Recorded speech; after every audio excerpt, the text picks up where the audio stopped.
Welcome to the podcast, Hopeful Horizons, the bridge where hope and healing meet. Our mission is to create the environment and resources to get people across the bridge from the post-COVID experience to a future filled with hope. Please welcome our host, Holly Porter, founder of Adventure Bucket Wish Foundation. Hello, everyone, and welcome to the show today. We're really excited that you're here joining us. If you've listened to some of our previous shows, thank you, first of all. We are here to help create awareness for long COVID. And I have one of our long COVID as a guest today, and she's going to share with us her story, not our story, but I'm saying our because we are a group of people that have long COVID. So Corinne Burgess, did I say your name right? Yes, absolutely. Okay. Welcome to the show today. How are you? Thank you. I'm good. Thanks for having me. Yeah, we're really excited to have you here and share a little bit of your story because you got COVID later on in life, not life, but of the life of when COVID started is what I meant Yeah. to say. So just share a little bit about your story. Yeah, so I got COVID one time that I know of, and one time only, July of 2020. I was previously vaccinated in May of 21. I got the first two Pfizer vaccines, and I had some weird stuff going on that year, and I don't really know if that's directly related to the vaccines, but I kind of feel like it is with some of the symptoms I was having throughout that year with some weird heart stuff and just anxiety bits. Like, I don't know, I've always kind of had anxiety, but not like that, not to that extent. And yeah, I got my first COVID infection July of 22. I was traveling at that time. I really didn't take COVID seriously. You know, you always think that certain things won't happen to you. And on top of that, I didn't know what a long hauler was. And I went to Hawaii and Vegas, did a couple concerts, and came home and came down with my first COVID infection. And it was pretty mild for 5 days. So, but then after that, about a few weeks later, it hit me pretty hard. So you actually felt like you got over COVID and was feeling better, and then it hit you, and that became the long COVID, right? Oh my gosh. Yeah. My infection was only for 5 days. It was pretty mild. I knew it was COVID. I mean, I tested for it, but it definitely didn't feel like your regular flu or cold. I could feel like these weird pin needles in my lungs when I had it. But yeah, I got over it, and I went back to work after the 5 days that the CDC said to stay home for. And, you know, I was kind of fatigued throughout, a week or two. And then on that third week, it hit me like a ton of bricks. I was super short of breath. I was getting rancid heart palpitations at night. Lots of inflammation in my back. It felt like my lungs were inflamed. I got the brain fog. I mean, you name it. My hair started shedding. I mean, just very scary symptoms, vomiting, diarrhea. Like, I was sick all over again, but deathly sick. I couldn't really walk. I was crawling to the bathroom, shaking really bad, trembling. It was a very scary experience. Did you have some help? Luckily, I went to my mom's when this happened. And, I was afraid to go to the hospital at that time because they had a lot of people on ventilators at that time. I don't know. I was just afraid because I've heard so many people ended up dying on those ventilators. I was trying to avoid going to the hospital at all costs. I ended up going on my mom's nebulizer and nebulizing at home. I reached out to an online doctor. I tried, all those things that everyone says that will work with COVID, like ivermectin and all of that kind of stuff. And, nothing was working for me. Nothing. So let's talk about what your life looked like pre getting COVID and what it looks like now. Yeah, so my career's in the veterinary field. I'm a hospital practice manager. Been doing that for the last 10 years and, always on the go, working hard, supporting my daughter. I'm a single mom. I worked in the community. I'm a member in an anonymous program and I give back and I sponsor women and I go into the Orange County jails and I bring panels into the inmates and share my story, my experience, strength, and help and hope to others. And I had to give all of that up for right now. I don't have a lot of energy. I'm in pain a lot. And the anxiety and the depression surges go up and down with this thing. It's really strange, It almost makes you kind of socially awkward. And that is not who I am at all, But on the other end of things, it's really, this experience has given me, there's been opportunities with this experience. I'm now a part of a huge long haul community on social media, on TikTok, Facebook groups. I have met the most amazing people that are long haulers. And it's almost like God shifted me from helping in the anonymous program I was in. So now I'm helping in a whole different kind of group. It's so weird how that works, but that's kind of how I see it, you know? And on top of that, I really believe that maybe this was just an opportunity for me to, you know, we all have seasons, right? We all have seasons of stuff that we go through. And this has definitely probably been the hardest season ever. Like, I've been through recovery before, and this is a whole nother kind of recovery, a very scary recovery. And this has really given me an opportunity and brought me closer to my higher power, to God. This experience has been very neglected, I believe, by doctors and by, you know, it's really unfortunate that we're at this spot and there's just no answers. You know, thank God for the people that are going through this, because we all kind of learned from each other. We've all learned from each other. It's like one person helping the next in this, you know, and it's been, if it wasn't for you guys, I don't know where I would be, you know. And everybody really is so different. There's 200 symptoms linked to all of this. And each of us have our own, and they come and they go. So I'll get some that'll kind of subside for a while, and then a whole new, round of them come about. And it's always like, wow, is this my new norm? It's like the chicken. Are you my mother? Or whatever book that is. Right. Are you my mother? I'd be like, is this my new norm? Is this my new norm? Because you just don't know. And so the support is huge. And really, that's why we created this podcast, because we feel like the awareness isn't there. The support isn't there. And just so you know, so I got this from my higher power when I was in my coma, because I had spent 70 days in the hospital, was intubated 2 times, had a trach, sepsis. My story's like the ones that don't walk out of the hospital. And I did. I don't want to waste one day. I feel like there's a mission. And if God's going to tell me something to do it, I'm going to do it. But please get me better. That's really my prayer every day. Keep me well enough so that I can at least do what I'm supposed to be doing. And the nonprofit, I've had 11 startup companies, but I've never had my own nonprofit. Always wanted one, could never land on. There were so many good ones to support, done a lot of philanthropy work in my life. And I literally got told the name, Adventure Bucket Wish. That's what it's called, Adventure Bucket Wish Foundation. And it was to support the long COVID community. And I was like, oh, my motto is, if it's not fun, I'm not doing it. This is not fun. Yeah, it's and not. So it's been really a challenge for me to try to build it up and make it happy, because there's so many suffering. When they say 65 million documented cases, how many are not documented? And we know there's so many people that they'll never have true numbers even on people that had COVID. And a lot of people it's just the new C word they don't want to talk about. They want to shove it away. I can't think of anything that the whole world didn't suffer at the same time, all at once, so quickly as COVID. Yeah. And so we all know what it is, and we don't want to talk about it. And yet, if there's 65 plus million people suffering, don't you think that somebody probably that has it, and there's people that don't even know they have it? So thank you for being willing to get on your TikTok channel, to speak up. And it's hard not to when you're feeling down.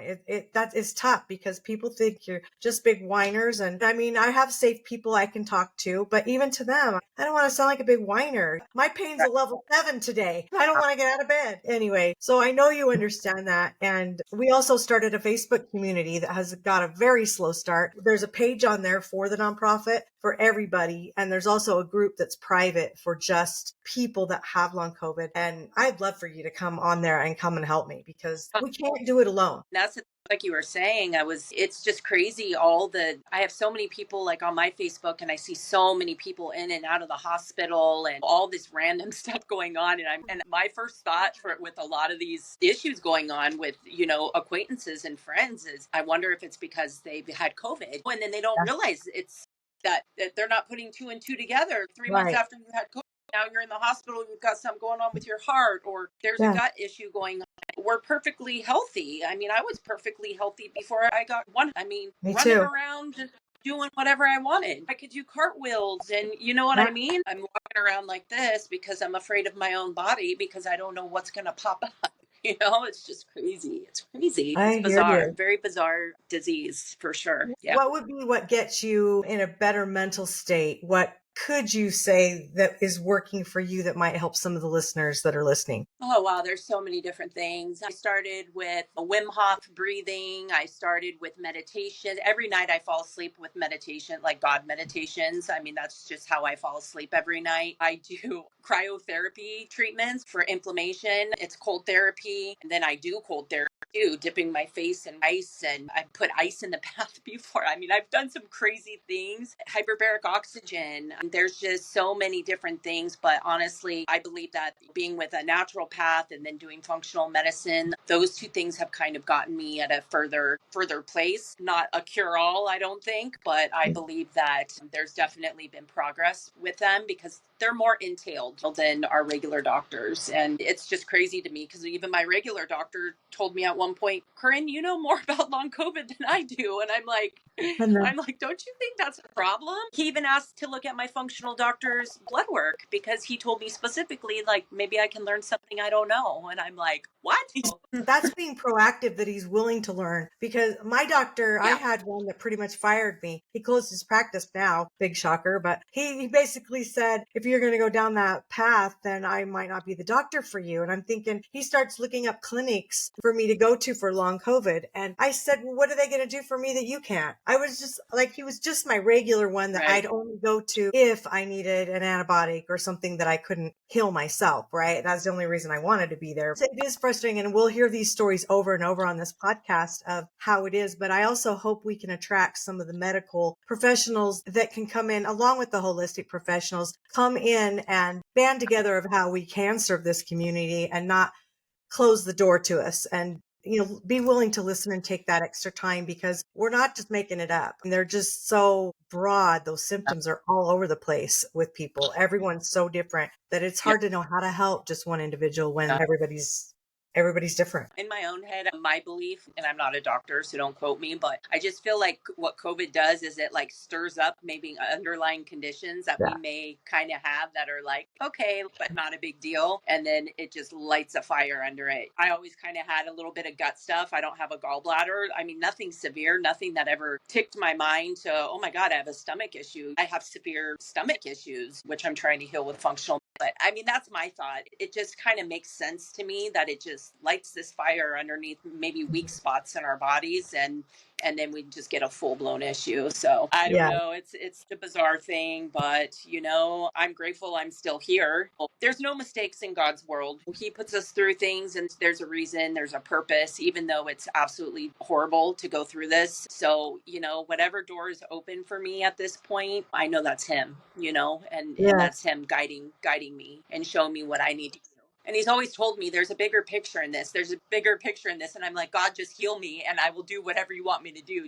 I don't want to suffer anymore. I don't want to suffer. Please Right. just heal me. Well, it's progressing. I'm way better than I was last year. Last year Yeah. was like death. This year it's like, I'm getting there. But Right.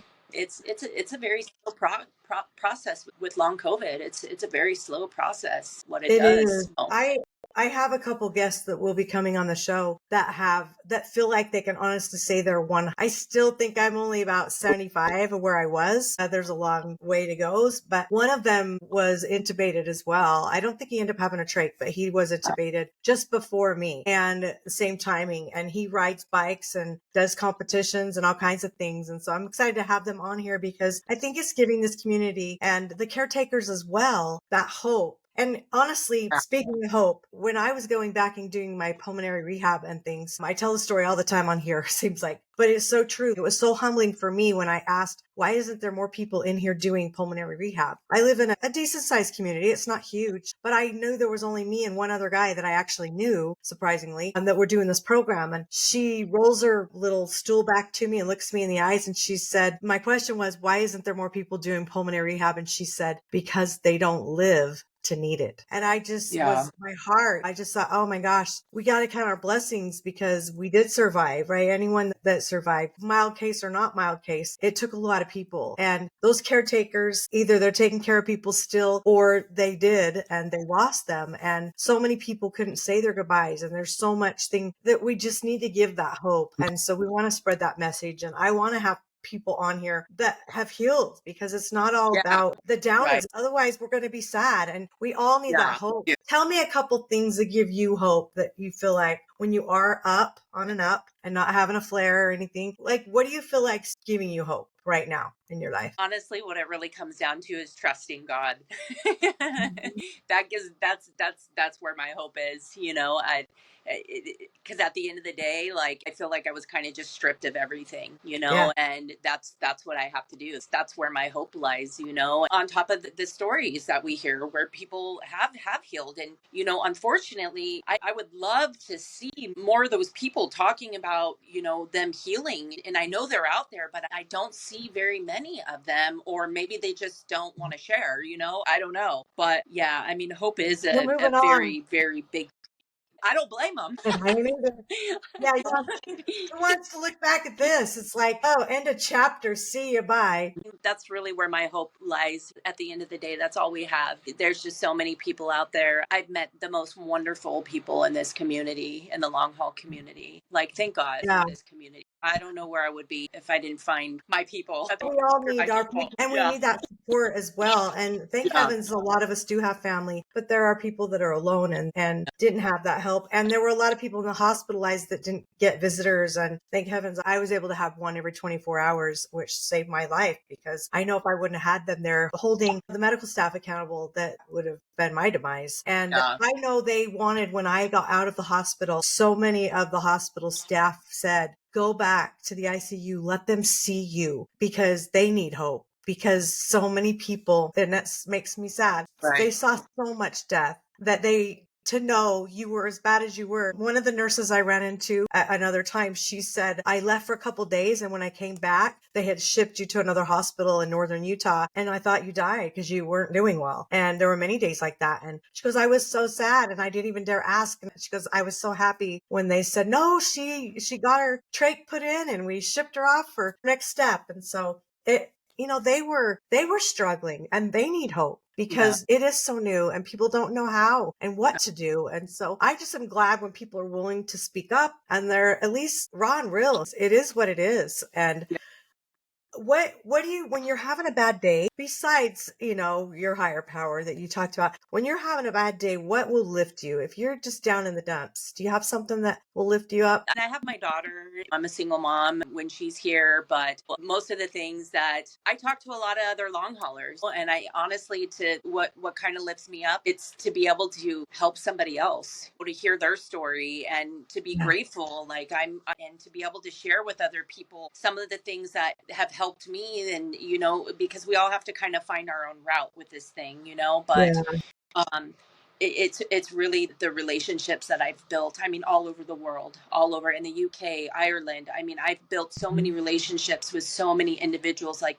there's just nothing like the friendships that I have literally in the last year and a half. It's crazy. People that I'm like, once we get better, I need to Yeah. come see you, or you need to come see me. Like, Right. and multiple people, Yeah. when it's really unfortunate, because since I got sick, and because a lot of the general population, they don't understand this thing, so Right. I've had a lot of friends kind of just fall off, Yeah. because they don't understand chronic illness. So, and I Yeah. don't expect them to be at my beck and call and at my house every day to watch me lay around and heal and everything else. It's a very lonely place to be. It's such a good positive thing that we all kind of found each other and have been able to make such a good community and somewhere to share and build friendships with people that you've never even met in person. Yeah. Like, it's just crazy. It's crazy to me. Like, I've never had that, and here we are. I love that you have that. Yeah. And I hope that people listening, if they don't have that, they can get some tips and maybe learn how to find that, right? Or Yeah. join our community. We would love for them to go on. I mean, right now that's where it's being held, is the Facebook page, but go on there, because there'll be a lot of good nuggets in there that they can help and get support. Well, Yeah. okay, so to wrap this up, I want to know, what would you say you could give as advice to people that are listening, that are friends of people, that they know somebody or family or a caretaker that are taking care of somebody with long COVID, that could help support them? What would be your advice? I would say, even though it's really hard to understand the disease, and that person may look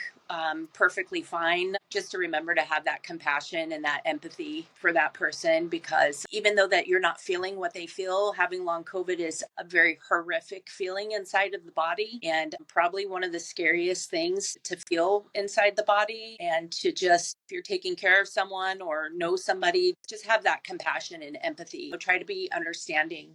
Sometimes people in the regular population it's just really hard for them to understand it, and I used to be one of those people too, until it happened to me. So it has given me just such a different perspective on chronic illness, and maybe that's something God's teaching me too. I mean, Yeah. chronic illnesses, we have no idea even what they are. EDS, ME, CFS, mast cell activation syndrome, all the things that a lot of us potentially might have. And it has just given me a whole different perspective, so Yeah. compassion and empathy and understanding, I'm going to add one thing because it was my message. Another message I got while I was in my coma was love them where they're at. Yeah. Love everybody where they're at, because that's where they are, and you can influence that, but really it's ultimately up to them to change where they are. So just love them where they are. And I think that would help more than anything. Yeah. Anything else on your heart before we close up that you want to say or that you thought of? No, just thank you for having me, and I appreciate that. And please send me your Facebook group. I'd love to be a part of that. That would be wonderful. So listeners, if they want to get a hold of you or reach out, what would be the best way for you to connect with people if you want to? I am on TikTok. I'm on Instagram. My handle name is Corinne. It's Corin.